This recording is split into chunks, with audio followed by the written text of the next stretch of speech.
Good morning, everybody. Welcome to another edition of Jake and Justin in the morning. Hope we're all doing well. We got no guests today, so it's just us. Justin, how's it going? Oh God, it's going. It's going. I'm tired. And I am just a lot's been going on in the sports world this past 2 weeks specifically. And of course we need to cover it. So, you know, I'm not looking forward to it. Uh you know what? I might as well just start off right now and just rip the band-aid off. Jay, can you please pull up the March Madness bracket? Let's start there. Because I I'm lost. I'm at a loss for words. This year's March Madness has been the epitome of madness if I've ever seen it. I know that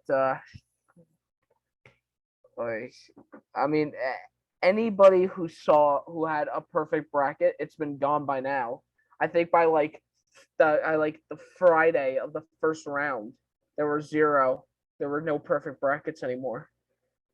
This was just absolutely insane. Let's see it. God, the fact that I even have to look at this is an issue because I'm not excited. I'm not. So, first things first, let me just fill you guys in on something. We were wrong. Yes, we were wrong. And by we, I mean myself. I thought we were wrong. We're both wrong. I had faith in Longwood University. I said they were making it to the Elite Eight, only for them to get destroyed by Tennessee in the first round. I said, hey, Kentucky's going to win, only for them to get destroyed by St. Peter's. Well, no one had that. Yeah, I know nobody had that, but come on. Like Kentucky, what the hell? Seriously. And then the worst of them. I think this is my least one. I said, if you guys go back to the video, I said every year I root for Iowa to lose. And every year they don't lose. And I said this year I'm due. And instead I pick Iowa and they lose. I can't. Never. I will never have a perfect bracket because I just cannot. Like every time I was this close. Every time I say Iowa's gonna lose, they never lose. And the one time I say maybe I'll root for them for once, they completely disappoint me. God, I can't. Pain. Okay, before we pull up the bracket, I can't find it online. I'm not sure if I saved it, but I had the paper copy, so I was reading it off. Justin, what'd you have for Breck? Oh God, what did I have? I had pineapple barbecue ribs. Pretty tasty. Pretty good flavor. It's 63s. Hits different.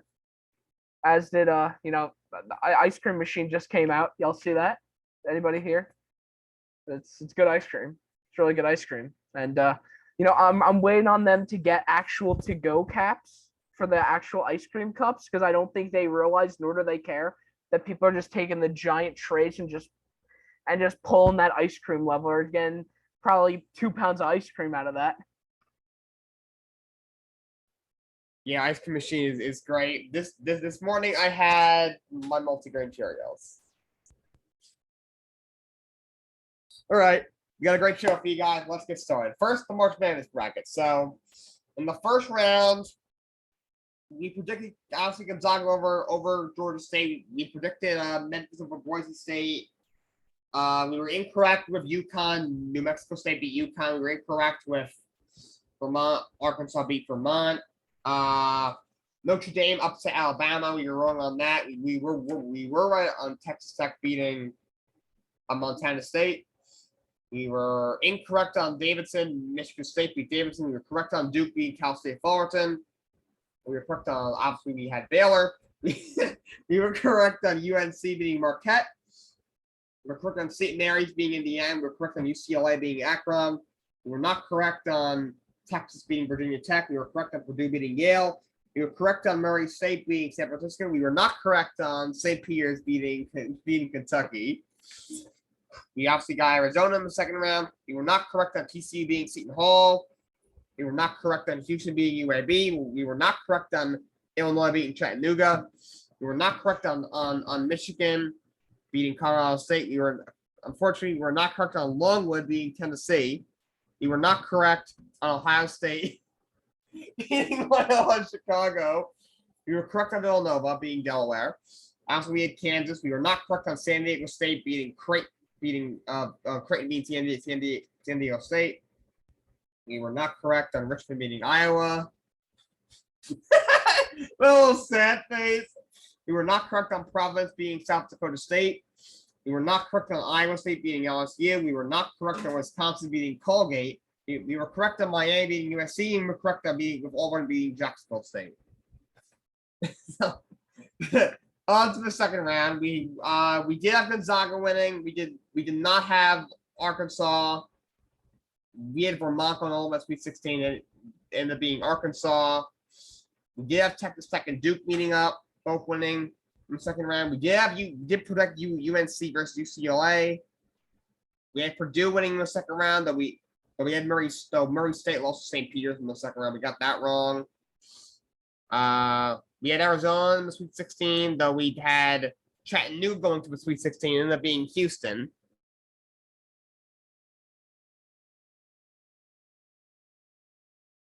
Dude, you're muted.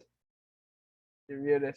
Shoot, but we had Michigan. Michigan ended up winning in the second round. We thought it was gonna be long. We did get Villanova correct. Pain. It is painful. Our bracket didn't come out too good. We had Kansas winning, and we got South Dakota State would go to the Sweet 16. Ended up being Providence, and we thought it would be Auburn against Colgate. It ended up being Iowa State against Miami. To the Sweet 16. We had Gonzaga winning. They lost to Arkansas. We got Duke correct. We thought it would be UNC. We thought it would be UCLA versus Murray State, and that being UNC versus St. Peter's. Good God. We thought it would be Arizona versus Longwood, and ended up being Houston versus Villanova. We did get Kansas correctly. We thought they'd face Auburn, and ended up being Miami. To the Elite Eight, we had Duke. We had Duke winning, we had Duke in the Elite Eight, but we did not. We thought they'd lose, and they won. We thought UCLA would go all the way to the Elite Eight and get to the Final Four. They didn't get there. Ended up being UNC. We thought coming out of the Elite Eight for the South, we thought it would be Arizona. Ended up being Villanova, and we thought the Midwest coming out of the Midwest would be Auburn. It was Kansas. So our entire Final Four was wrong. And of course, as we stand, the Final Four we thought would be Gonzaga, UCLA, Arizona, Auburn, with Gonzaga being Arizona in the championship. Final Four happens this weekend. So we don't know yet, but the Final Four ended up being Duke, UNC, Villanova, and Kansas. So Kill me. I hope y'all's brackets did well. Ours did No, they did not. I don't believe a single person thought that St. Peter's was gonna make it all the way to like the Sweet 16. That's ridiculous. It was Cinderella team.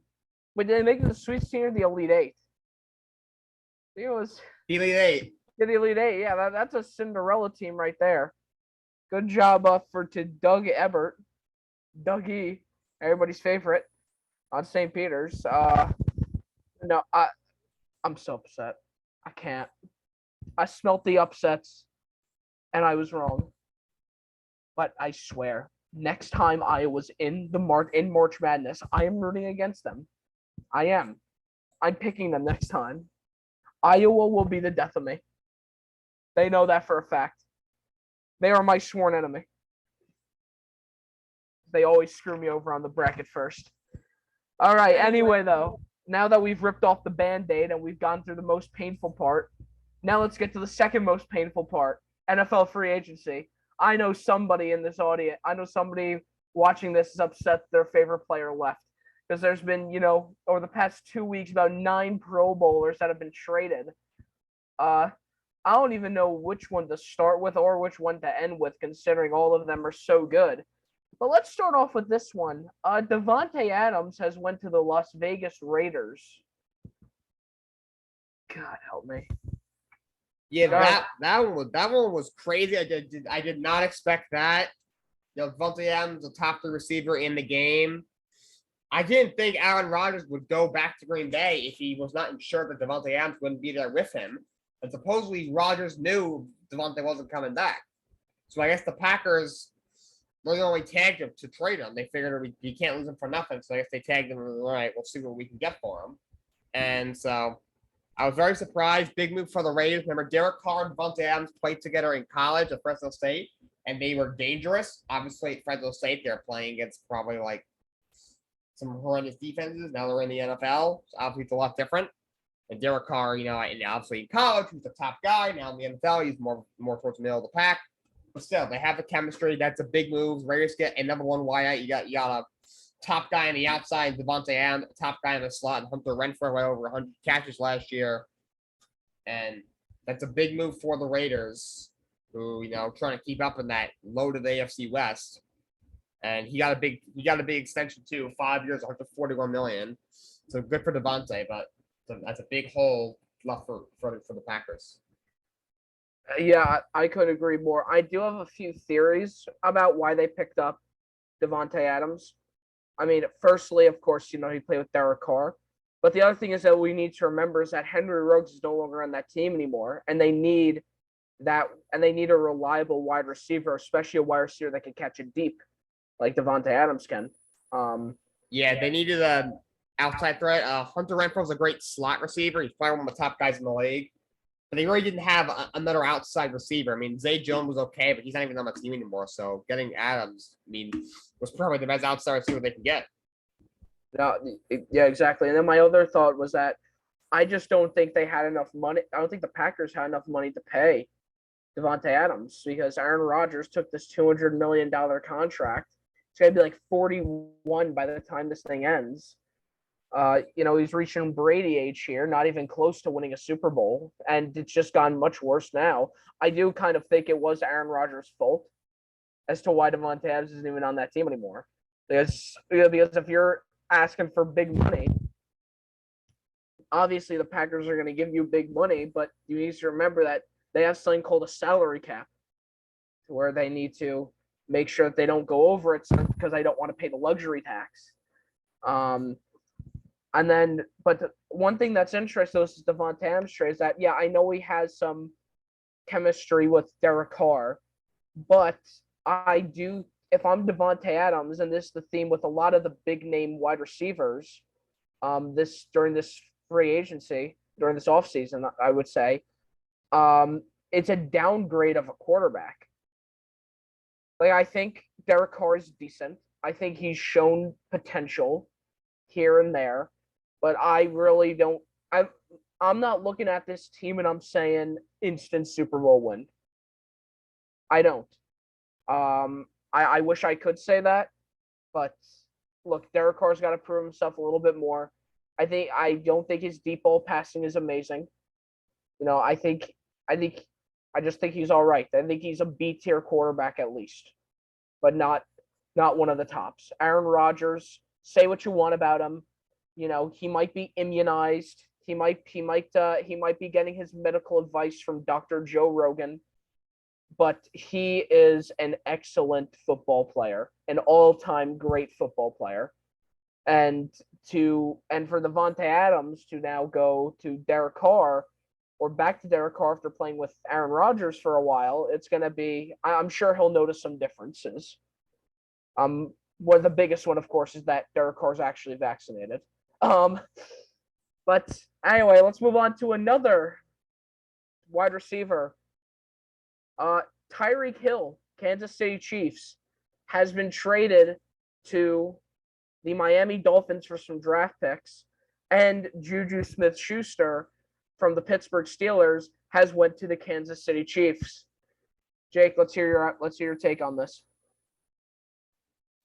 Yeah, that was a big one. That came out of nowhere. All of a sudden, the Chiefs said we're far apart on extension talk with Tyreek Hill. I guess he was going to the last year of his contract, and they've allowed him to seek a trade. I guess they realize this guy's in the last year of his deal. He's a top 5 receiver, if not top 3 receiver in the game, probably. And we can't lose this guy for nothing after the season. As valuable as he is to our team, we can't lose him for nothing. They probably realized we're not going to be able to extend them. You know, they came into the year over the cap, which is why they had to make some salary cap moves. They had to cut Anthony Hitchens, they're one of their starting linebackers. That's why they had to ask Frank Clark to take a pay cut. And obviously they're already paying Patrick Mahomes all that money, and they're paying a lot of other guys such as Chris Jones, and they went out and signed Justin Reed on a 3-year deal worth like 30-something million, which probably means they're not going to re-sign Tyrann Mathieu, who might be the best safety in football. He's one of the best safeties in football.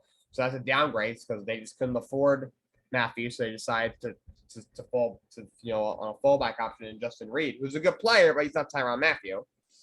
So I think they just figured, right, we don't have the money to pay him. We might as well trade him, and they do get a lot back. They get back a first rounder, they get back a second rounder, they get back a 4th rounder this year, and then a 4th and a 6th round next year. So they get a good draft pick haul, but I think Miami definitely went the trade just because, first of all, they get a top 5 receiver in the game. They need to give Tua some weapons to see if he's really the guy, or if he's a bust, or if he's a bust or not. So getting Tyreek Hill is a huge get for them. Like, no longer the Chiefs bring in, they're not going to replace Tyreek Hill's production, not in 1 year. I mean, I don't know. I'm trying to think what pick they're going to. Actually, their first rounder will be very late.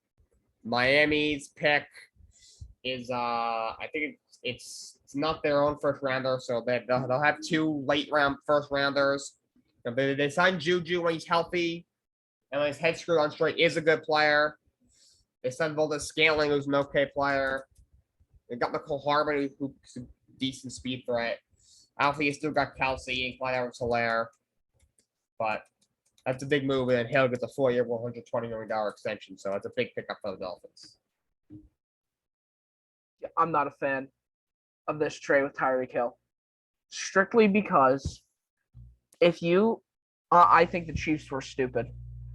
Because if I'm trading my best wide receiver, my number 1 wide receiver, to where he and Patrick Mahomes, Tyreek Hill and Patrick Mahomes have had a lot of chemistry together.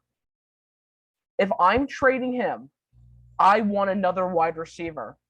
I want Jalen Waddle. Give me Jalen Waddle.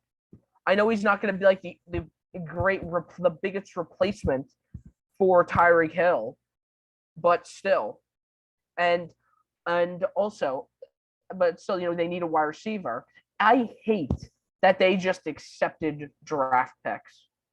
Don't accept draft picks. Don't accept just draft picks for that. Everybody ripped on DeAndre Hopkins trade for the same thing, except I think at least they got a player out of it. It wasn't a good player, but at least I got a player out of it. But here's my issue with a team just taking draft picks. The draft is not guaranteed. College sports versus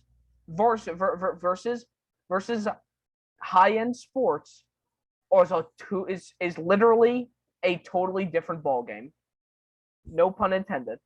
It is harder. It is much more competitive. The rules are different, and it's obvious.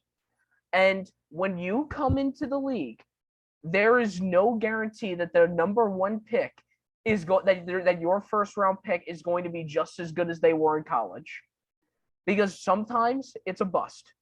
So let me give one of the biggest examples here. Tom Brady. Now, you'll never hear me praise Tom Brady ever, but He came in as like the 199th pick, and look at him now. He's being referred to as the greatest of all time. Does anybody remember who the number 1 pick was in that draft class? I don't. I don't. You can look at another one. Who remembers all the praise on Markelle Fultz going into that trade, number 1 overall pick to the Philadelphia 76ers? Bust. Come on. It's not, and I'm saying this because it's never guaranteed. I don't believe that every draft pick that they're going to get out of this is going to be good. It would surprise me if out of all the draft picks they receive, two of them stay. I think the rest might just be busts at the end of the day. I don't trust it. I don't. Maybe somebody out there, maybe they could come across a generational talent, but it's all luck. There's not enough scouting in the world that you can do sometimes to basically get a good or a bad pick. It's all luck at the end of the day. Now as for Juju going to the Steelers, going to the Chiefs, excuse me, from the Steelers. Yeah, you're right. If he's not tick-tocking on the logo, he's quite a good wide receiver, and I think he could work very well with Mahomes. I'm sure it'll still work out very nicely for them, and hopefully Mahomes can really adapt. But now let's look at the quarterback situation here. Tyreek Hill's now going from Patrick Mahomes to the guy who can barely play a football game in Tua on the Dolphins. And you're right. You now have a decent looking O-line here. It looks like they're gonna get a decent O-line. You now have Mike Gesicki, Jalen Waddle, Tyreek Hill, Tua. If you don't at least go 2 games above 500 with this team, it's your fault. It's you. I said it. I'm not sure. Yes, Dolphins fans will come at me, guns blazing, telling me it's never Tua. It's always Tua. I don't think he's good. I think he's the exact definition of a bust. If they had Justin Herbert, they probably would have been in the playoffs by now, especially with a coach like Brian Flores. Oh yeah, all the Dolphin fans are upset about Brian Flores losing his job. Obviously, there's more to that. We won't talk about that. But if they had Herbert, Flores still have a job, and this is what could have all been avoided. 100%. 100%. I wasn't sold on Tua. I'm actually not sold on any of the University of Alabama teams. By the way, I think I mentioned I want to talk about this real quick. I saw an ad on Instagram for sports trading cards, and somebody was going nuts over getting a Mac Jones trading card. Never in my life have I seen anybody go crazy over getting a Mac Jones trading card. If you said like Jamar Chase, probably. Devonta Smith, even if we're talking about Alabama, yeah, I'd take that, but not Mac Jones. I'm good, thanks. And then, like I said, we have the Chiefs, who picked up Juju, to where Juju's getting a major upgrade in a quarterback in Patrick Mahomes, because this leads to our next section. Mitch Trubisky has just signed with the Pittsburgh Steelers. Jake, let's get it started. I don't really know what to think about this move. I think the guy's terrible. I think he has worse eyesight than Stevie Wonder. If you ask me, Stevie Wonder can't even see. So that's my thoughts on it. He's terrible. I think he's one of the worst starting quarterbacks in the NFL. Their quarterback room is one of the worst things I've ever seen. They got Mitch Trubisky, who has no vision whatsoever. He's absolutely terrible. You have Mason Rudolph, who's awful. Dwayne Haskins is just straight garbage. The guy has no athletic ability. He has no athletic ability whatsoever. He's lazy. He's careless. He's absolutely terrible. There is not a single NFL starting caliber quarterback on the Pittsburgh Steelers. I'm hearing they might in the draft still pick up somebody else. I don't know what to think about that. One, I really don't like the quarterbacks in this draft. I mean, you got this kid Kenny Pickett out of Pitt. I mean, he went to college in Pittsburgh. So, he gets that. So he's got the connection there. If anybody can turn one of these projects around, it's Mike Tomlin. They're off the corner of Matt Canada. He came from the college ranks, so I think he'll help as well. I do like Pickett. I think he's got some potential. I mean, he can make a lot of plays with his legs. His undersized hands were a big tipping point at the combine. I really don't like these comparisons with his hands are too small. Like Joe Burrow's, they were nitpicking Joe Burrow's hands for being too small, and look what happened. I mean, that's two different players. Joe Burrow was a blockbuster #1 pick, while Kenny Pickett opts in more of a maybe. That being said, Kenny Pickett's hands were really, really small. Like Joe Burrow's a little bit small. Every once in a while, there's a guy who's they're just a tiny bit below the average hand size for NFL quarterback. Kenny Pickett's was gigantic. It was a gigantic difference. It was substantial. By the way, that, and then a day later, his hand somehow grew an eighth of an inch. I would like to know what his doctor prescribed him that got his hands to grow an eighth of an inch overnight. I would love to know what that is, how he managed to do that. That was pretty bizarre. But I do think it is a little bit of a concern just because, although, like I said, I'm not a fan of them when they do the hand size, but his were so substantially smaller than the average that I think could be a concern. But I don't think they'll be ready to start week 1. Maybe week 1 of 2023, but not of 2022. I just don't see it. This kid Willis out of Liberty, he's got a really good arm, but there's a lot of guys who have really good arms. Is he just does he just have a flashy arm? Does he have other things? Can he run? Is he accurate? Is he a good leader? Can he win you football games? I don't know. He's another guy. Maybe by week 1 of 2023 could be ready to be a starter and might deserve a shot. But I don't see him being ready week 1, and he's a guy who might just have a pretty arm, and he does have a really good arm. He's got incredible arm strength, probably the strongest arm in his class. But does he have anything else? And he's coming out of Liberty. I mean, their small school quarterbacks have succeeded. Look at Josh Allen coming out of University of Wyoming, but they've also not succeeded, and Liberty is a whole other level of small school. That's a really small school. So I didn't like the move. I mean, if they could get a big name like Aaron Rodgers or Russell Wilson, I understand you going after a stopgap, especially since you don't have to wait till next year to draft a quarterback, maybe. But you gotta do better than Mr. Trubisky. I would even look at Jameis Winston over Mr. Trubisky. And you know me, I know I don't think he's very good either, but he could have at least made him somewhat serviceable. Trubisky's terrible. I ain't like the move, but maybe since he's got some really good weapons, he'll play a little better and he'll be serviceable for a year. We'll see. I hate this Steelers lineup. I do. I know hate's a strong word, but exactly what you said, Jake. Mitch Trubisky, the guy that was picked over Patrick Mahomes in the draft. Literally there's always that classic video of him he's at the red zone and he throws an incomplete when his tight end was wide open in the end zone. He just couldn't get it. He just never he never got it. And then Mason Rudolph and Dwayne Haskins is not a good combo. You talk about Kenny Pickett, and one thing is this. I think it is a little shitty that they talk about his hand size.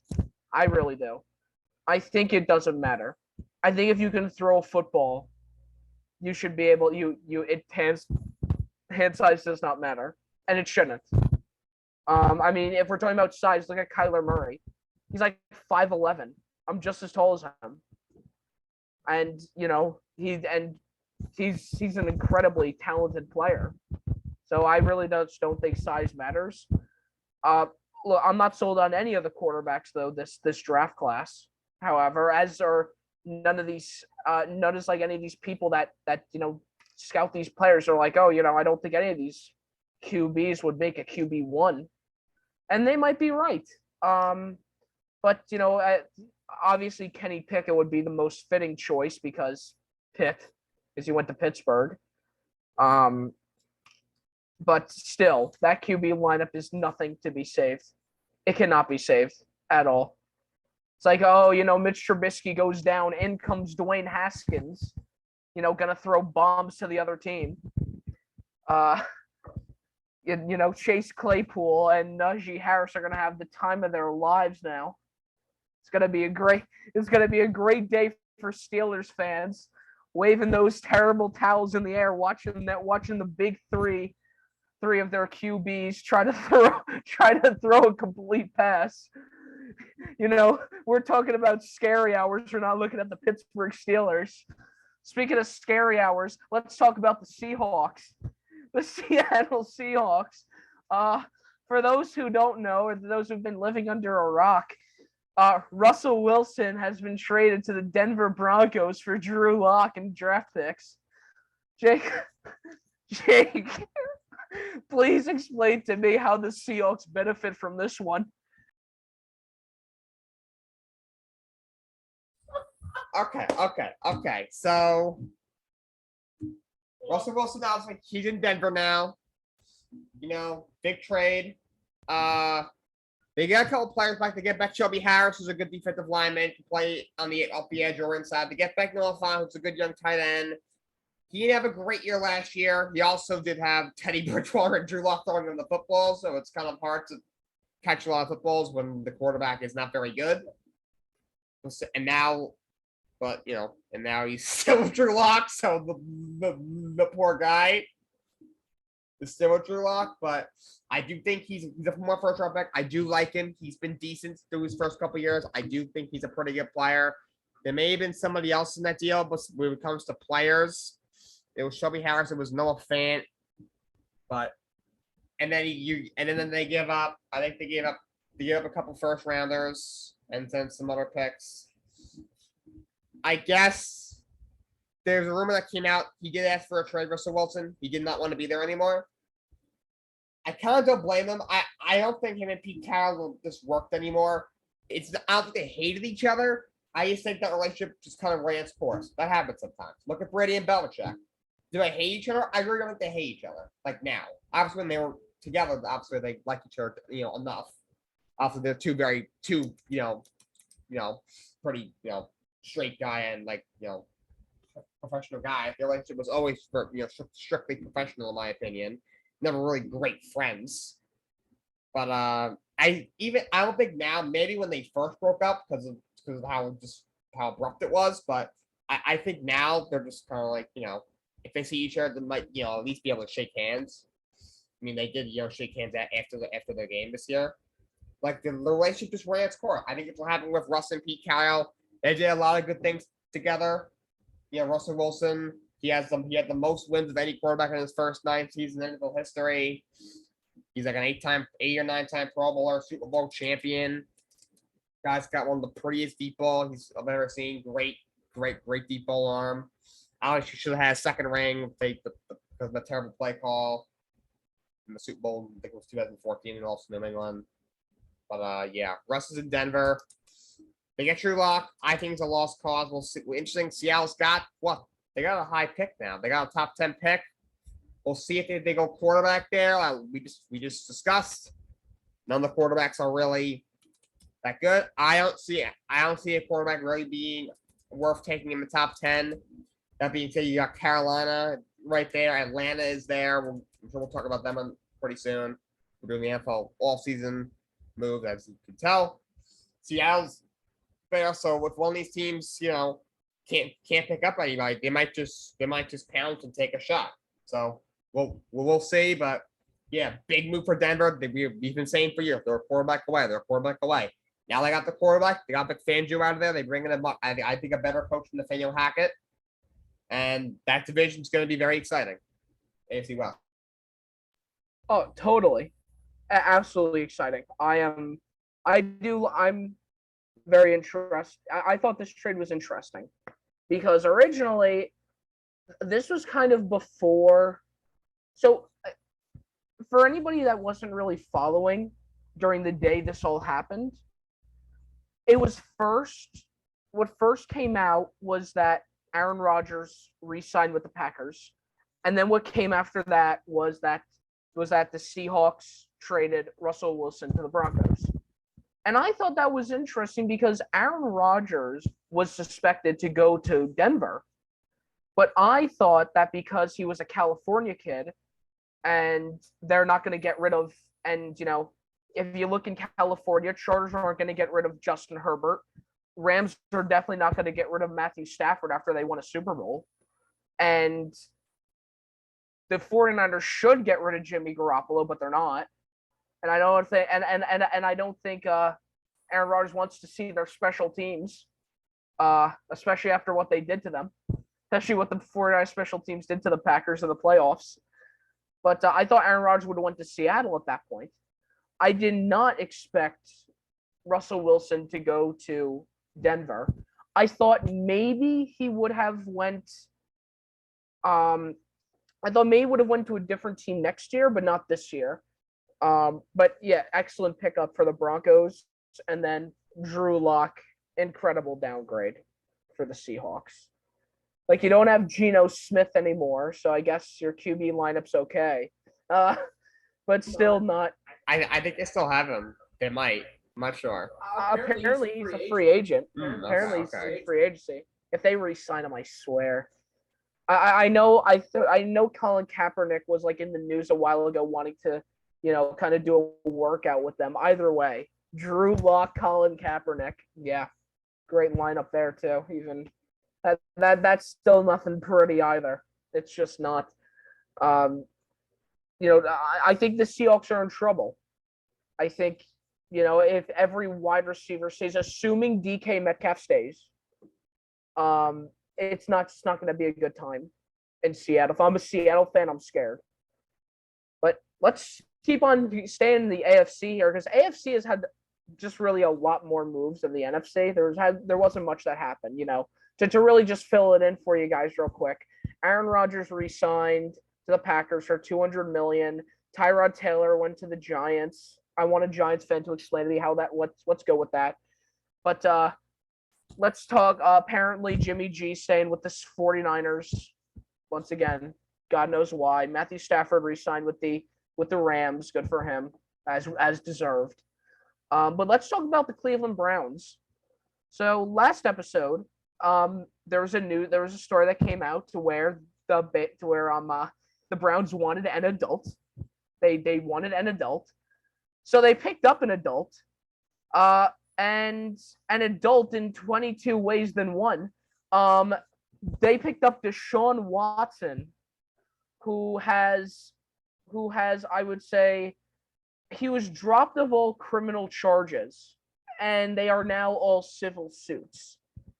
But nonetheless, those suits are still rearing their head. I think they gave him 4 years, 5 years, $205 million. Right, that was the contract.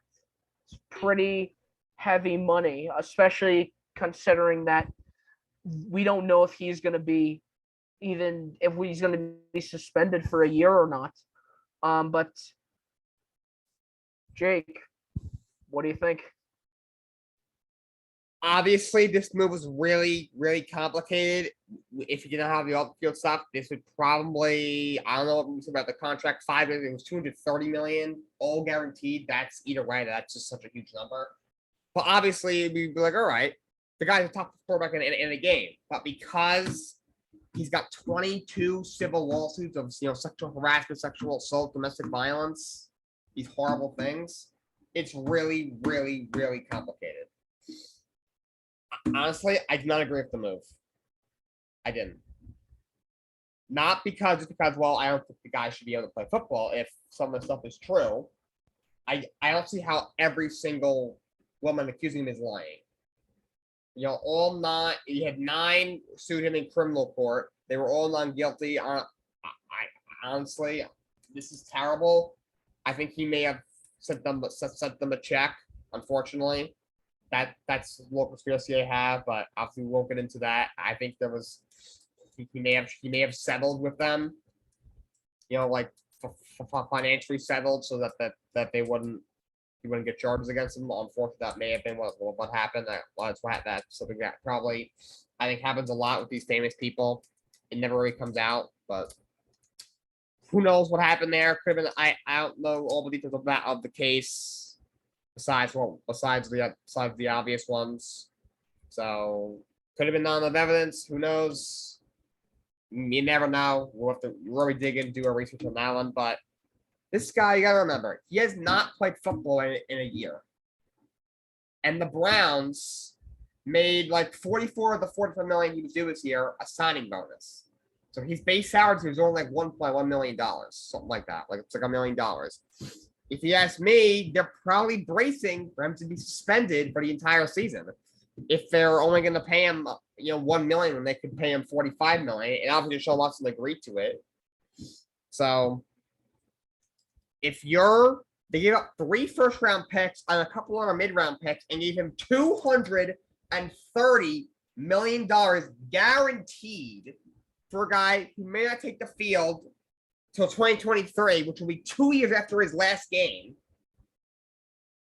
I mean, I'm not saying he's going to come back and be, horrendous and be another one of the Browns, terrible quarterbacks, because he's the most talented quarterback the Browns have ever had, probably. When he's on the field, he's probably a top 5 quarterback in the game, at least top 7 quarterback in the game. But I just don't agree with giving up like basically all your draft picks and giving up the biggest contract ever to a guy who has not played in a year and may not play for you until another year. I just don't think that was a smart move.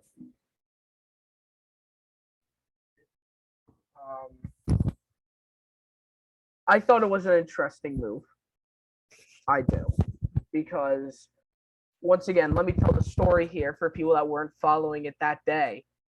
Or during that week, I'd say. The day before Deshaun Watson went to the Browns, he said he did not want to go to the Browns. And it was very strange at that point because there were now only kind of 3 teams that were available at that point that he wanted to go to: the Falcons, the Panthers, and the Saints. And now the Saints, the Saints are just staying with, Jameis Winston, Trevor Siemian, and Taysom Hill, God knows why. And, Panthers, I guess, want to stay with Cam Newton. But I do find it very interesting, though. I wonder what changed in the span of 24 hours to where Deshaun Watson says, hey, remember I said that I didn't want to go to Cleveland? I want to go to Cleveland. Okay, cool. And, he's a great quarterback aside from that. But I think the Browns, in general, the Cleveland Browns, love shitty PR. They are addicted to it. I feel it. Let's go down the line here. You got Kareem Hunt, domestic violence. Myles Garrett, who had that issue to where he, seeing the Steelers assaulted Mason Rudolph with his own helmet. He basically, Will Smith, Mason Rudolph with a helmet. You have Baker Mayfield, who in February, this is from Bleacher Report, in February of 2017, he was arrested in Arkansas for public intoxication, disorderly conduct, and resisting arrest and fleeing. So that's another one. And then you have Deshaun Watson here, who's dealing with recently dropped criminal cases that are now civil suits. And it's not one of these things to where, when the criminal charges were dropped, everybody just forgets that there were criminal charges. No, everybody remembers that. And it wouldn't surprise me if people remember that for years to come. Nobody forgot about Kobe's issue. Nobody forgot about Ben Roethlisberger's issue. These are all things that people remember. So it wouldn't surprise you if during that press conference, the PR was getting their ass handed to them. And they probably enjoyed it because this is what the Browns do. It just seems that they live and die off of shitty PR. Sorry, Browns fans, but it's true. Look at your players, look at the crappy PR that they bring along with them, and you tell me that you have the best PR in the NFL. Because they don't. I knew it. I said that anybody who picks up Deshaun Watson is going to have a nightmare is going to be a PR nightmare. That's why nobody's going to pick him up, because it's PR nightmare. But then there's the Browns who come in and say, "Oh, that's just an average Tuesday for me." I've already dealt with with some garbage PR already. That's why I think it's interesting, but it doesn't surprise me. You get the freaking mean machine from the longest yard, and the Browns will probably take him. It wouldn't surprise me if if in 30 plus years Henry Ruggs walks out of the jail cell and gets a job with the Browns because they do not care. They must not. They surely do not care about their PR at this point. Well, that's enough. That's enough of me. What, Jake? What do you have to say? Just that I just wanted to quickly before we move on to the next thing. Why Deshaun Watson was like, I'm not going to the Browns. That's the fact with the Saints. He's like, he ruled out Carolina, and he said he ruled the Browns due to the fact with the Saints. And it was like you said, 24 hours later, like, I want to go to Cleveland. I think he looked at his options. He probably thought Cleveland.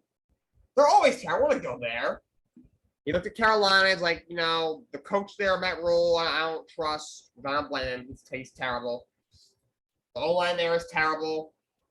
They got some good weapons, but the best weapon they got is Christian McCaffrey, and he's had injury issues. Defense is a work in progress. It's like, that may not be the great spot for me. You look at the Saints,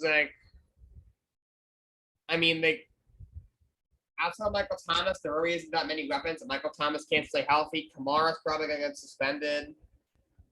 And, there you have a great O-line, but they just lost Taron Armstead. They're all pro left tackle. Is Dennis Allen the right coach? Can he be a good head coach? So, it's like, maybe. He looked at Atlanta. He was like, oh, Atlanta. Oh, yeah, they got no weapons, really. If Calvin Ridley suspended for a year, may not ever come back. He wants to be traded anyway. After Kyle Pitts, the young tight end, he's a great player. They don't have anything besides that. The O-line's not very good. The defense is awful. Got a young head coach there, still trying to prove himself. It's like, I don't really think that's a great spot. They looked at Cleveland. It's like, wait a minute. They got a coach who was coach of the year in his first year 2 years ago, Kevin Stefanski. They got a great offensive line, a great run game with Nick Chubb and Kareem Hunt. They got a pretty good defense. They were 10-6 in the second round and almost beat the Chiefs in that game 2 years ago. They weren't horrendous this year. They're 7-10. It could have been worse if their quarterback didn't throw it to the next football field over when he was trying to find his receiver and. And Baker Mayfield didn't have 1,000 interceptions against one touchdown this year. They had a good quarterback, and he would have probably been in the playoffs. It's like, maybe you're a quarterback away. The weapons could use some work with OBJ obviously being just I don't know what to call it, but it's banned from that team. Just boarded off to the Rams, and they went out and had a great year. And Jarvis Landry getting cut. The weapons aren't very good right now, but Deshaun Watson could probably elevate that team more than Baker Mayfield could. It's not saying much, but obviously he's a lot better. Sorry, all right, the weapons aren't that great, but it's better than going to New Orleans or Atlanta or Carolina. It's probably my best option. I just think he's the best option. Couldn't agree with you more. But let's move on to some lighter news now. I had to save the best one for last, in my opinion. The New York Jets have signed Cincinnati Bengals tight end CJ Uzomah. I'm not sure if I pronounced that correctly, but I think I did good enough. Jake, Jet fan and Jet fan here. Let's start with you. By the way, I believe it is Uzuma. I believe you're correct. Almost are both wrong, but I think you're correct. I thought it was a good signing. He's a good player. He had a very good year this year. He's like a very good security blanket for Joe Burrow. The time had a good tight end in ages, and then they also brought in Tyler Conklin, so they obviously Robert Saleh knows the head coach knows the value of a great tight end. Working with being in with the Niners and having George Kittle there. Their offensive coordinator Mike LaFleur was with Solomon at staff as well, so they both know what it's like to have a great tight end. I'm not saying Uzman is George Kittle. He is not. Pretty much outside Kelsey and Mark Andrews, no one is George Kittle. But that's a good sign. It gets Zach Wilson a much needed weapon. I thought it was a good sign. Okay. First of all, if anybody's seen his video, CJ Uzuma's video from the Jets Instagram of him signing like the contract, I've never seen a man so happy to sign with the Jets. And that's what I like to see. Good.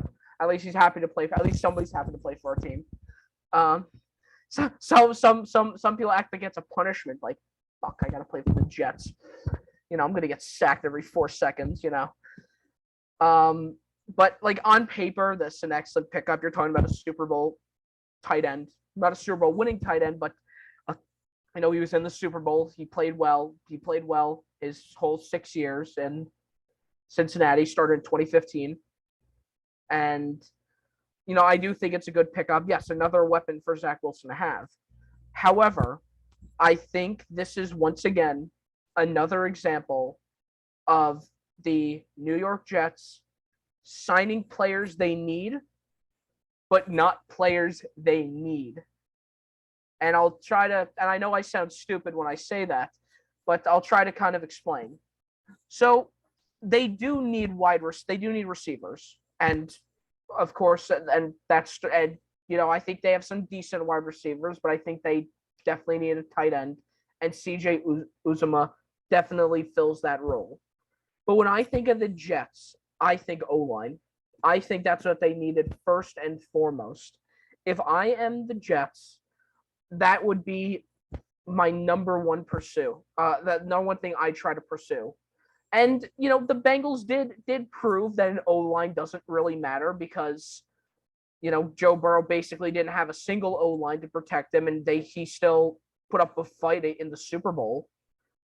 But we're talking about Joe Burrow, one of the most as we've mentioned, a blockbuster quarterback, and then Zach Wilson, who's he was pretty high, but we need to remember how Zach Wilson played in BYU. Joe Burrow played for LSU. Competition is it's obvious. The differences are major. And it's not that I'm saying Zach Wilson's a bad quarterback. I think he has potential. But I think that, if you think about that, the fact that Joe Burrow could work around the lack of an O-line is an anomaly. For Zach Wilson, I think it might be much harder. So that's why I think it's still a good pickup for CJ Uzuma to get CJ Uzuma, but I just think O-line should have been their number one choice. Yeah, in the beginning they made a lot of moves I like, bringing in a really good guard, Laken Tomlinson, who reunites with Saleh and Mike LaFleur, 3-year deal. That was a really good move for them to make. Signing DJ Reed, the corner from Seattle, is a really good move. Get some a little bit of experience in that secondary.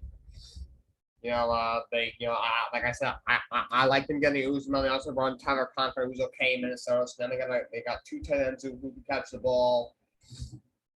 So they brought in Greg Zuerlein, who's an upgraded kicker, which they need. So they've done I like them bringing back Braxton Berrios. I think he's got some potential. Obviously, great keep returner. I think in the receiving game he can help them. But I think they still need to do more. They should not be dumb on the offensive line.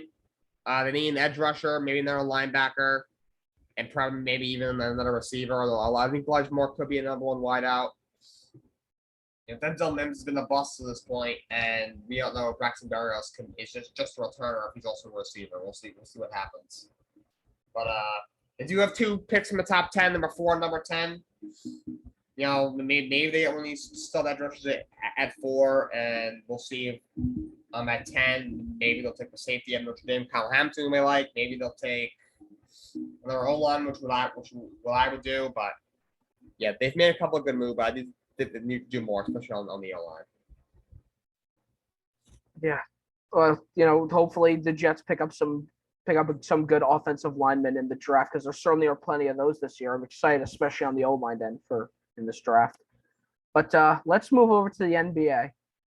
We're gonna make this one a little quick, because there's not much to talk about.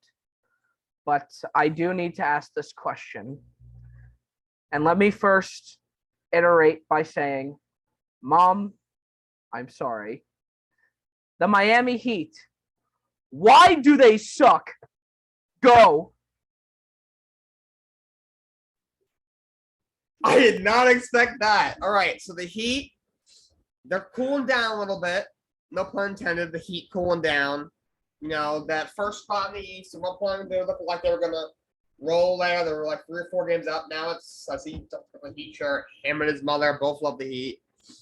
And now they're only a game up. They're only a game up. They're only they're Milwaukee, Boston, Philly are all from like a game and a half, 2 games of Miami. I just think, first of all, Boston is just on fire right now. They'll probably Williams or center play out to the second round of the playoffs. So they probably won't get the 1 seed, but they'll still be at least in the top 4. I think Boston just got so hot that just no one could beat them. So Boston definitely caught up. I mean, Philly's got James Harden, Joel Embiid. You got probably 2 top 5 players in the game. They should be a top, 3 team in the Eastern Conference. And Milwaukee's a team that kind of flies under the radar. They got a great team. And they're not a fan of Giannis, but I do like Giannis. He is a great player. And then besides him, you got Chris Middleton's a great player. Shoot the lights out. He had a lot of big shots in that postseason last year. Jrue Holiday, great shooter, great point guard, great defender. You got really good depth down level with Brook Lopez back, Serge Ibaka. You got Bobby Portis. I guess you have Grayson Allen. I mean, he plays for them. I don't know what his role is, but I guess he's a good bench guy. I guess maybe. But they have a really good team, defending champs. So I love the Heat. They're a fantastic team. Jimmy Butler, you got 2 all-stars, Jimmy Butler and Bam Adebayo. Tyler Hero, 6th man of the year. Great young guard. You got the best bench in the league with Tyler Hero, Gabe Vincent, Max Strus. You just got so many guys in the. You got Oladipo back now. You got Omar Yurtseven he's stepped up when he needed to. You got so many guys on that bench who can play. Kyle Lowry's still a good player, still a pretty good player, pretty good shooter, can defend. Still he's a good point guard. Yeah, PJ Tucker has actually shot well this year. He's been pretty good. So they got so many guys on that team that are really, really good. They've been my pick to come out of the East, not since the beginning of the year, but for a while now. I am sticking with that, but I'm a little less confident just because the top of the Eastern Conference has gotten really, really tight.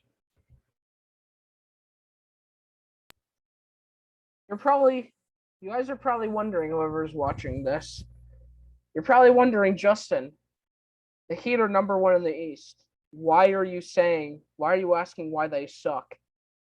I'm going to tell you why. I'm telling you why they suck because they're currently 5-5 in their last 10. They recently lost to the Knicks and the Warriors down Steph, Clay, and Draymond. This is where the issues with the team arise. When it comes to beating the teams that actually matter, they have fallen flat. Okay, they beat the Suns once during the year, and it looked pretty convincing, but then the Suns just blow them out after that.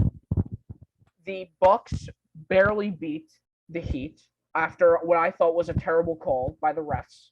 Because for anybody that doesn't know, there's a few seconds left of the game. Heat were throwing the inbound pass. Jimmy Butler caught it, got knocked in the head by Giannis, and it was counted as, and it was a jump ball. And because of that jump ball, Giannis, of course, got it because he's got at least 4 inches over Jimmy Butler, and just throws it down to Drew Holiday for the buzzer beater layup to win by 2. Tough win. It was a tough win, even tougher loss. I could see it. But then we look at teams like the Warriors, to where you should have beat them, especially when they're down to Splash Brothers and Draymond, and you didn't. It seems that whenever it comes to teams that actually matter, to where these are the games that you need to win, it seems that they've had a bit of difficulty. It's either been a close game or they've lost. And big deal. You beat the Hornets. Really, big deal. I could care less if you beat the Celtics when they were like 20 games below 500. Like, I don't. Now as for the Celtics, they're looking great right now. But just to talk about that real quick, I think they'll go into the playoffs, but I don't think they'll go far. I think if Jason Tatum drops 40, that team doesn't do anything.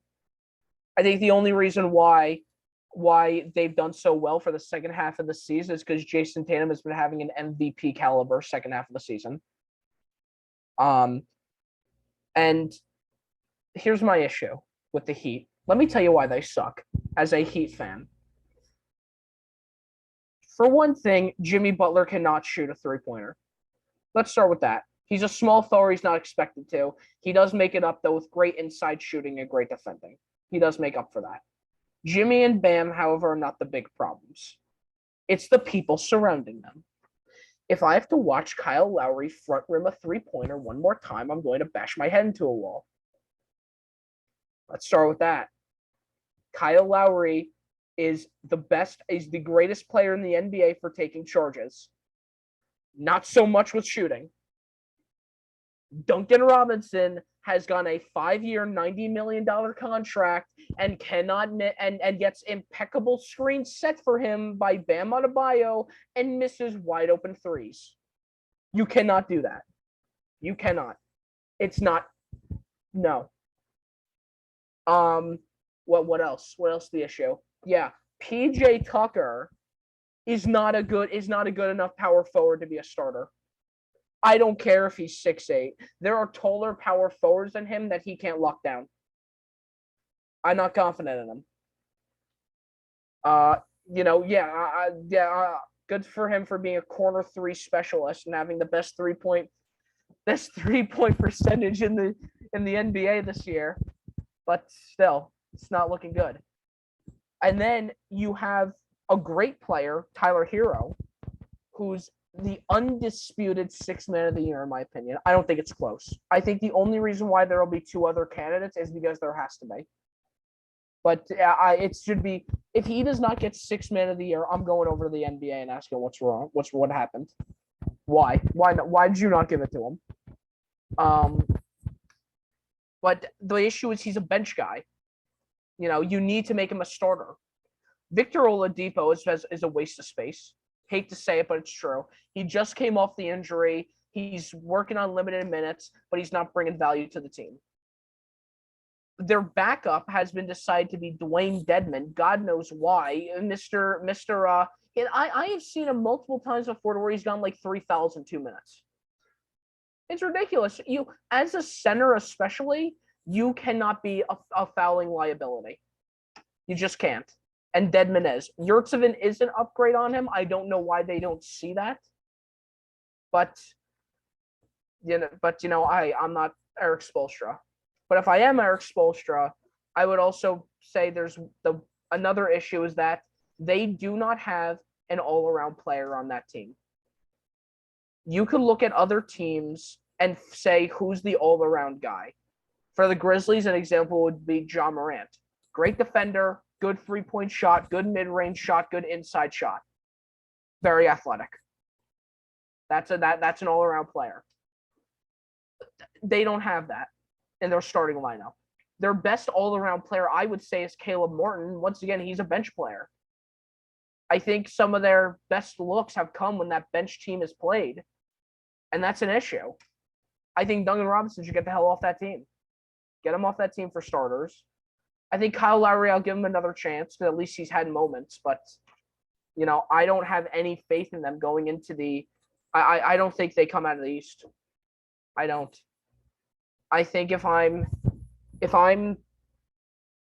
Miami and I'm playing against a full strength Milwaukee, I'm scared. I'm not excited for it. There's one, yeah. They might not come out of the East now. There's another interesting point. In my opinion, ever since that little scuffle with Jimmy Butler, when Udonis Haslam, like basically a player coach on that team. He's been like a scrub for years, but he's basically he's really good at hyping the players up on the bench. It is about part of their team. They got into a scuffle. Udonis, as Louis said, I'll kick your ass. Spoelstra was pissed at him too. I don't know over what. They really have not been the same since that. They really haven't. I don't know if that's just a coincidence and they moved on. I'm sure these things, this is not. I'm not saying, the Heat are toxic. This happens every year to every team. It happened to the Knicks probably 19 times this year. Julius Randle, just the guys are here. Julius Randle's like over here. You can't even see my hand now because he's just so disengaged from the team because he's so pissed that he's just so bad. Because Julius Randle's terrible. But back to the Heat, I don't know why. It was a pretty bad scuffle. It was bad look, but this is not something that was never seen. You see this every year, multiple times a year. Almost every team it happens to every year, and they're able to move on and move past it. Yes, the Knicks, it's happened basically all year, and they haven't been able to recover. But the Knicks are a terrible team this year. The Heat are, a top team in the league. And they had one thing, they haven't been able to recover. If a bad team, all right, the Knicks, either way, scuffles or no scuffles, that they were not going to play well this year. It wasn't in the cards. The Heat obviously are a different story. All year they've been playing great. A few weeks ago, I think it was a no-brainer. Everyone they were coming out of the East. Most people. Now, not so much. So, I'm not sure if you have any thoughts. Could that have something to do with it? Because in my opinion, they have not been the same since that scuffle.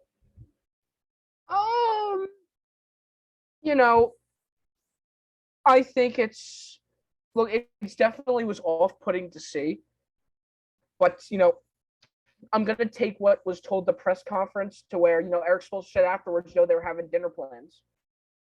They were probably just frustrated that they lost, that they were losing, and yeah, you're right, that happens.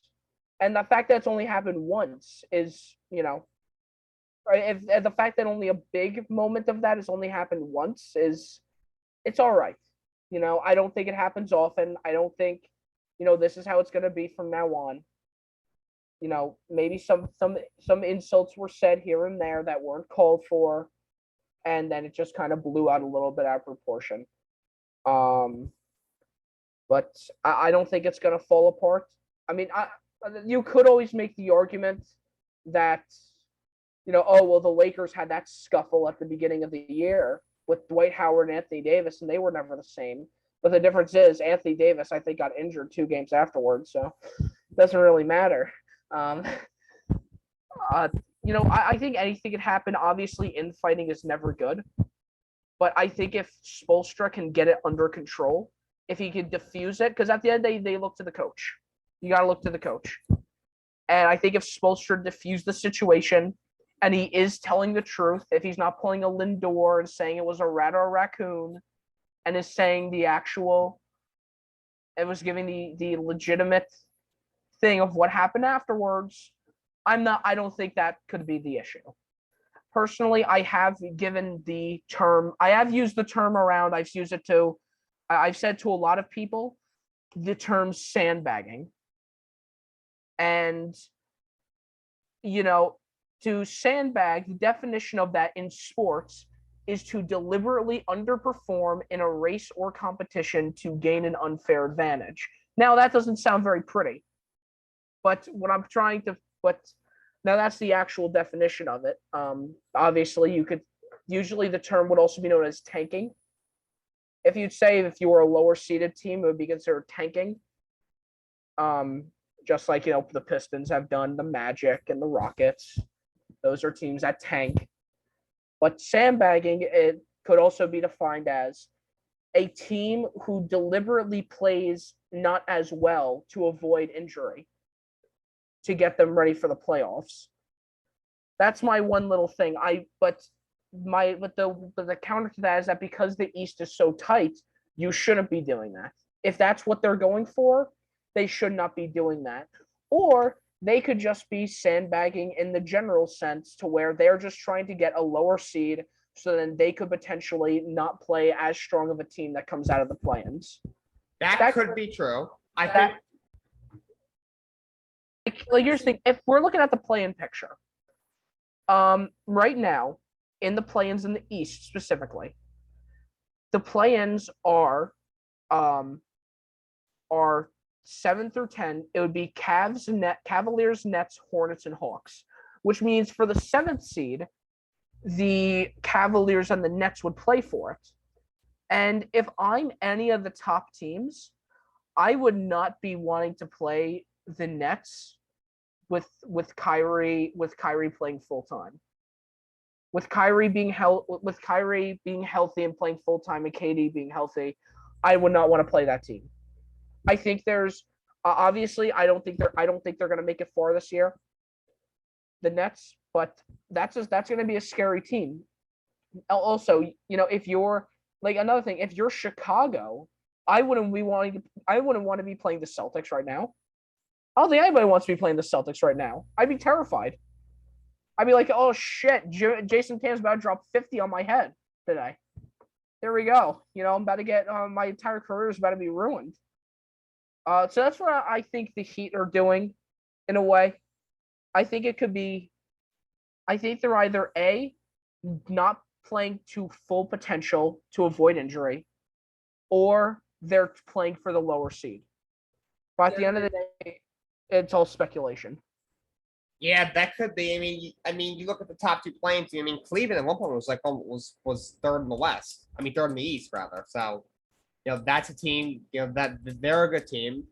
Do I think Miami beats them? Yes. In 7 games here, I think Miami wins in 5 or 6 games. But still, that's a little bit of a tough matchup. Brooklyn, with Kyrie playing full time, there's no mandate in Miami. So unless Kyrie gets hurt or KD gets hurt, I mean that's happened before. But assuming they stay healthy, I mean Durant already. I mean we're assuming Durant is healthy because he's passing injury this year. I mean Kyrie's has had lesser workload this year, so because he wasn't playing at all at first, and then ever since he came back, he's been limited because he couldn't play at home or in some other places. I would not honestly. I wouldn't want to play the Nets in the first round. I mean, eventually, if you run into them, fine. All right. If you have to go through them, you have to go through them. To be the best, you have to beat the best. And that's when they're healthy. Should be one of the best. Obviously, they've had so many injuries and issues this year, so it's with the Harden trade and Kyrie situation, Durant getting hurt, Joe Harris getting hurt. So that's why they've dropped into the play-ins. But yeah, I could see him saying, you know what, if we drop to the 3 seed, they might be like, I would rather play the Toronto Raptors or the Chicago Bulls. Bulls can't be a playoff team if their life depended on it. And Toronto's good, but they're not. I don't think they scare anybody. I would probably rather play Chicago or Toronto than Cleveland or Brooklyn in the first round. Personally, definitely not Brooklyn. So that could be it, but you never know. That being said, they are still first in the East. NBA playoff is going to be very exciting. It's almost here. East is going to be a wild. Definitely. But playoffs are coming soon. And because playoffs are coming soon, there is also one thing we need to do. Because before the Sports Media Club meeting we had, Jake, on Tuesday, our homie Kenley, he went up to me and he said, what are the Raptors looking like on your power rankings? So Jake, we gotta update this. We gotta update these power rankings. let's get this started here because Raptors are looking good. I don't think they make it far in the playoffs, but they are definitely looking good. I'm happy with the way they're playing. I see you've bookmarked the Wardell, the baseball player Wardle. Oh my god. You got signed to Crecky's website? God. Got to sign to the CM102 website. You gotta get your website posted. Okay. Oh no, did not save? Ah, shoot. All right. Let's don't worry about let's speedrun this. We know. I'm confident. Bottom teams. No, let's just put it in tiers, okay? F tier. Pistons, Magic, Knicks, Rockets. I don't know. I think you know. You know the Knicks got to go there. You know the Knicks got to go there. Oh god, Cade Cunningham, right? Supposed to be the hero for that team. Good one. Thunder. No. D tier at least. I would put them in the same subject as the Knicks. We can put the Trailblazers at F. We can put the Trailblazers at F tier. I think they deserve F tier.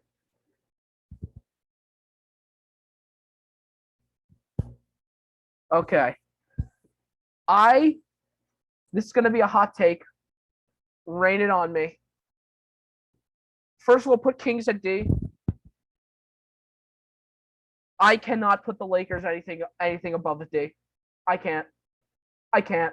Especially for what this team was supposed to be. I can't put them above a D. D tier. I wouldn't say F tier, but I would say a D tier team.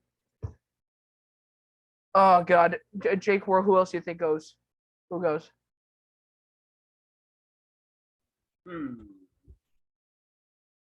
I'm gonna put Indiana in the D.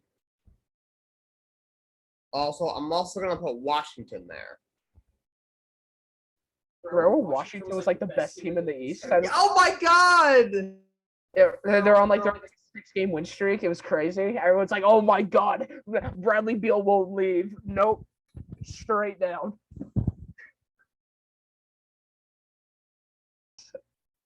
Okay, now we're looking at C tier. We're doing 5 at a time. That's actually good. I like how we're doing 5 at a time here. C tier. I think I'd advocate to put Hornets, Hawks, Pelicans, and Spurs. If you agree with me on that.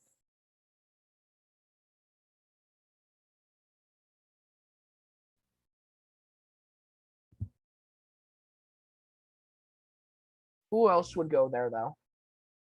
Who else would go to C? Did you put the Clippers in that category? Oh yeah, definitely. Except Luke Kennard. Luke Kennard stays in my S tier. Greatest 3-point shooter of all time. The secret 100 overall in 2K. B tier. All right, then now we're getting a little difficult now. Jake, help me out here. I'm gonna say Toronto. I'll say Cleveland. I'll say Denver. I'll say Utah. I'll put Brooklyn there. You can even argue C tier for Brooklyn. What's up? For Brooklyn, you could argue C or B. B. I would say B. I wouldn't put them with the Hawks. Definitely not. I wouldn't put them there. Oh crap! Minnesota. Would you put them in the C? No. Okay, personally, I would put the Nuggets at A and the Timberwolves at B. I surely think that the Nuggets are better than than these 20 teams here. Okay. Now we're at A tier. So obviously A tier isn't, the best of the best, but it's up there certainly. You know what? This is punishment for sandbagging. Miami, go to A. You don't deserve to be the S tier right now. That's what you get. Punishment for sandbagging. I'd even put the Warriors and the Bulls, who are on a slump. I know Steph Curry's out, but still, like, you should be winning with Clay. And then who else would you put in A tier? Out of the 5 there, Phoenix has got to go in the S. I'm between 2. I'm going to put Dallas. I was going to say Dallas as well. I don't think Dallas should be in S tier. No shot. I think they're playing well right now. I think they just clinched 3rd seed. Or at least they clinched playoff position. I think they just clinched they clinched. Yeah, the Grizzlies clinched a 2 seed. Dallas clinched a playoff spot. They're tied for 3rd, but they have a tiebreaker. So right now, since they'd be 3rd. Okay, so now let's put in the order of who we think is kind of from S tier here. So I think number 1 is the Suns, by far. Number 2, you got to give it to the Grizzlies, I think. Number 3, 4, and 5, all the Eastern teams. I'd say the weakest out of them would be the Celtics.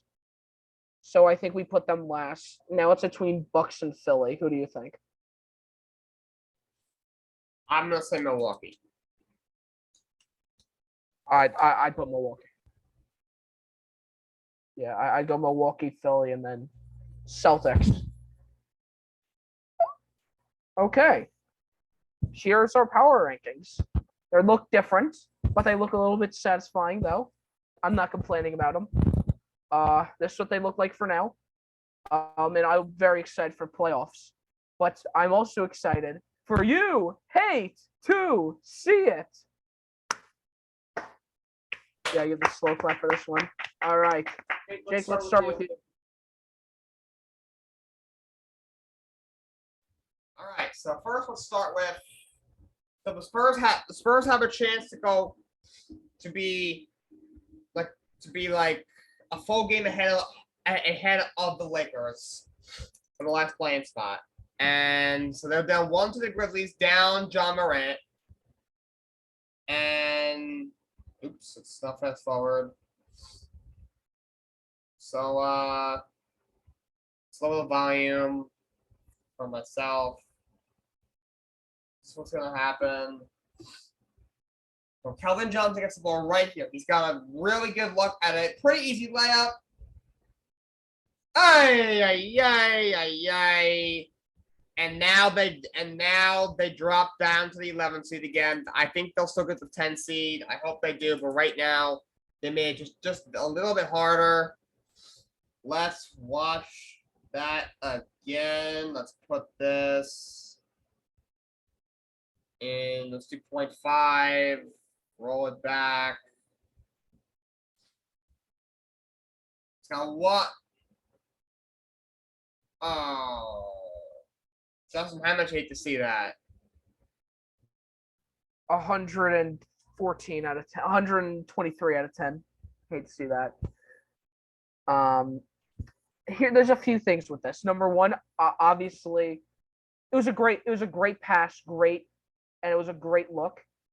Here's the thing: you had 4 seconds left. You needed to take your time there. It wouldn't surprise you if you lost sleep about that. Like, that was a bad miss. Like, you could have had that. You could have won the game. 123 out of 10. Hate to see that. 10 out of 10 for me. I want the Lakers to miss the playoffs so bad. I want LeBron Lakers to miss the playoffs so bad. They missed the plans. That would be hilarious. 10 out of 10. Hate to see it. Come on, Calvin Johnson. Make that shot, dude. Come on, dude. All right, so my next clip, the MLB spring training is underway. The St. Louis Cardinals and Washington Nationals yesterday played a spring training game, and the Cardinals won by a score of 29-8. I know they just brought back Albert Pujols for his last year. Everything came full circle there. I handed Adam Wainwright, Yadi, and Malaya 3 lifelong Cardinals can retire together. But 29-8 15 runs in the eighth alone? Justin, how many did you wait to see that? Pujols diff 10 out of 10. That's all I have to say. It's a 5 out of 10 for me. I don't like the Nationals at all, so it's kind of fun. And it was just funny to see a team give up 29 runs in a game. That was absolutely bizarre. I knew Nationals were going to be bad this year, but this bad, they're in trouble. But 5 out of 10 because screw the Nationals, and that was hilarious. Okay, my last hate to see it clip is actually not really related to sports. So, I think it happened. Was it over the weekend? Last weekend when this happened? I don't know what it is. If it's about Chris Rock and Will Smith, it was Sunday. All right, so Sunday, was the Oscars. That is the award show for the movies. That like no one if you didn't know it was on, don't worry. If this didn't happen, I wouldn't have known it was on either. It's for like 3 people that watched the Oscars. So Chris Rock was hosting it, obviously. Very, very famous comedian, actor. And then he made this joke. So Chris Rock makes this joke.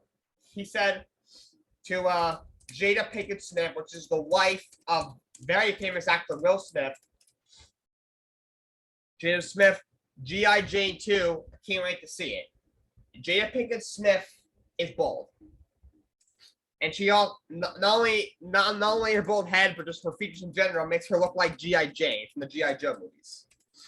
And so he made a joke, G.I. Jane 2, can't wait to see it because he looks just like her. He looks just like her. But that being said, she's only bald because she has alopecia, which is a disorder which makes you lose your hair. Okay. So Will Smith, we all know what happened. He got up on stage and classlessly smacked, like bitch slapped Chris Rock in the face, and then told him, "Keep my wife's name out of your effing mouth." He said it twice. This is a reaction prior to, in between the joke and him getting up and smacking Chris Rock. Oh, he's smiling. He's laughing at it. How much did you see Wilson getting up and smacking the guy over a joke after he was literally laughing at it? That's a 1.5 trillion out of 10. You know what? Here's probably what happened.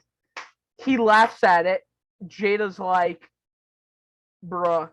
Jada's like, roll my eyes like, Will, do something about this. And he takes it to an extreme and walks up and slaps him in the face. By the way, he missed the slap. He meant to slap him in the face, slap him like the shoulder. Let me tell you something. When I was like 3 or 4 years old, I played t-ball. And obviously, when you are a 4-year-old, you lack cognitive thinking. At least I hit the ball when it was standing right in front of me. At least I don't miss the ball when it's in front of me. Will Smith, you missed the slap, and you also did it because you were down bad for your wife. It's 1.5 trillion out of 10.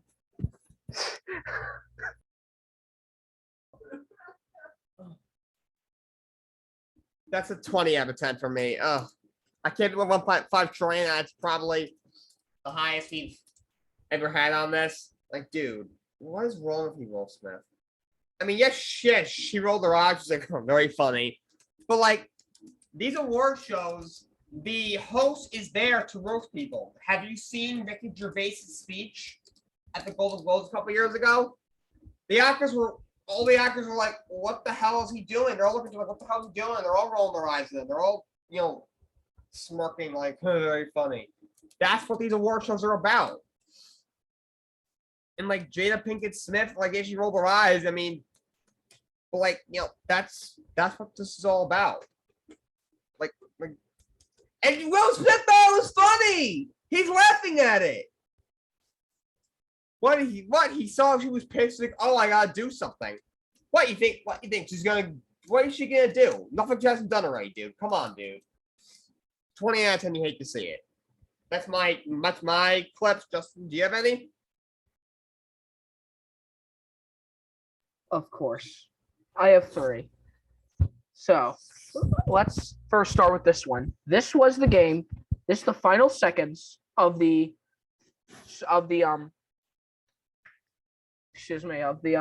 Golden State Warriors versus Phoenix Suns game.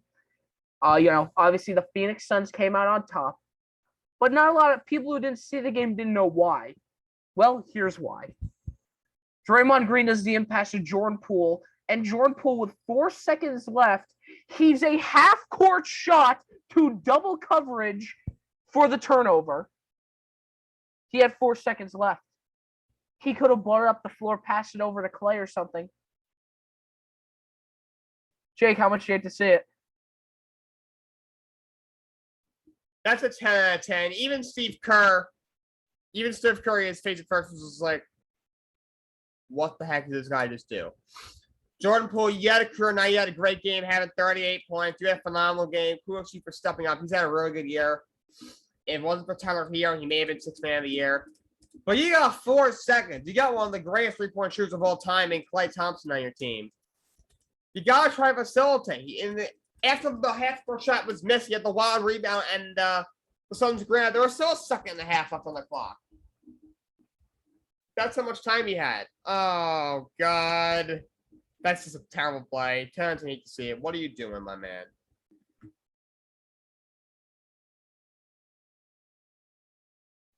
That's the face of a man who knows he effed up. 10 out of 10. Next clip. All right. So everyone knows a lot of people are praising Jokic for his passing skill. I'm going to tell you this clip has nothing to do, has everything and nothing to do with the pass. This against the Trailblazers. There's 12 seconds left in the half. I need to slow-mo this clip when we get there, because everybody just needs to witness how good of a pass this was. So look at this. He's being covered. He turns his head. He throws it backwards, and it curves straight to Monty Morris. Perfect pass. And Monty Morris misses the shot. He misses off possibly what could have been the pass of the year. Jake, how much you hate to see it? That's 10 out of 10. You gotta make the shot, dude. Come on. When I was in high school, it's when I was a sophomore. I played on the unified basketball team. I'm not sure if I've ever told anyone on the show. Obviously, Justin, I know you know. This gave me flashbacks to when we're playing Amityville. Unified basketball is a combination of special education, general education students. And Amityville didn't really play by the rules. They played they basically had a JV team, a bunch of varsity level guys they played against us. They would steal the ball from the kids who had different abilities. They were not very nice. I remember we're down to with 20 seconds left. Garrett Rosebars, who's our best player, he's one of the varsity level guys that played with us. You're allowed a couple to play at a time. He's driving to the hoop. He kicks it out to me in this great pass. He jumps up in the air off balance. He's barely even looking at me. Makes this great pass to me in the corner. I shoot it from the corner. Bang! And we ended up winning. Could you imagine if I missed that shot? That's what I'm thinking. Can I make that shot? Well, guess what? Monty Morris, 10th grade me would have made that shot. I guarantee it. Shame on you. 10 out of 10. I did see that video. That was sick. But also 10 out of 10. Dude, Monty Morris. I would ask if I was Jokic, I'd go straight and say trade this guy. Trade Monty Morris. God. I'm gonna request a trade for him, yeah. I request a trade for him. Trash. All right, next clip. This is the worst of them all. Something's worse than that? Yes. because it is Jazz versus Spurs. By the way, I love the new Spurs logo with the colors on. That's really cool. But anyway, here we go. Mike Conley does stuff. He passed it over to Rudy Gobert. Rudy Gobert goes straight up. Let's watch that again. Rudy Gobert goes straight up, and Josh Richardson goes down. And he's grabbing something. You know what he's grabbing. I know what he's grabbing. The ref calls it a kick because it was a kick. And it was a kick to the no-no spot. Here we go. Boom! Right between the legs. Oh, he goes down. Jake, how much you hate to see it?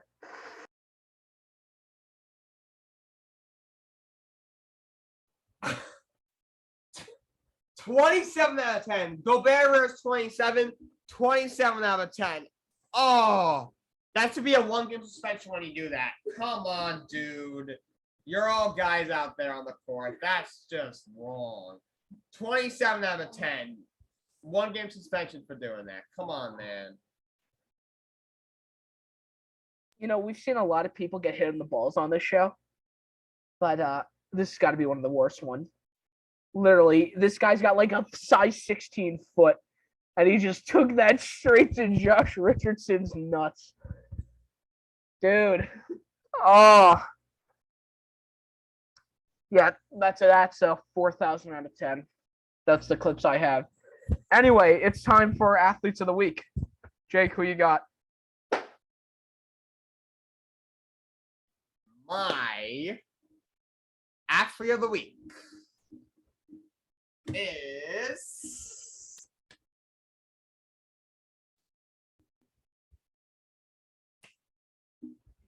Chris Kreider. Chris Kreider.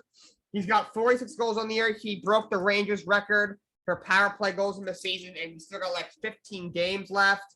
He's like 3 off from the all-time amateur record for power play goals in the season. He's got like 20 power play goals right now. I think 26 is the record.